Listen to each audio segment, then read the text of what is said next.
1905 Japan inamenya Russia for security reason. 2001 NATO inachita invade Afghanistan, anapasula Al-Qaeda kumaso Taliban. That was security reason. 1914 Maiko amalowelera nkhondo ya World War I for security reason. America inathibula Iraq 1990 kuteteza Kuwait. 1954 anayamba nkhondo ku Vietnam for security reason.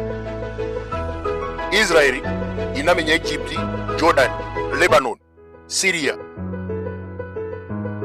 2003 America inatuza kuti Saddam Hussein akusunga zida za nuclear, anamuthibula numuchosa pampando for security reason.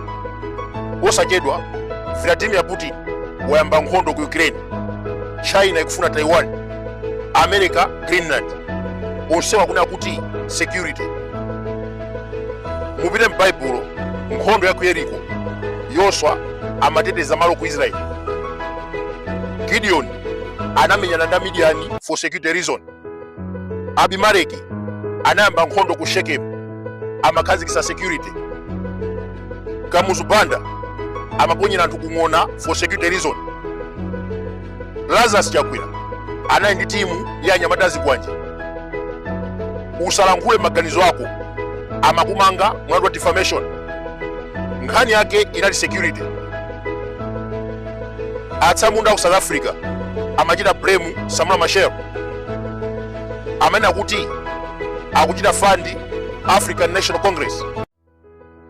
Anayesera kumugwetsa pogwisa ntchito Renamo, atalephera anamupha pa ngozi ya ndege.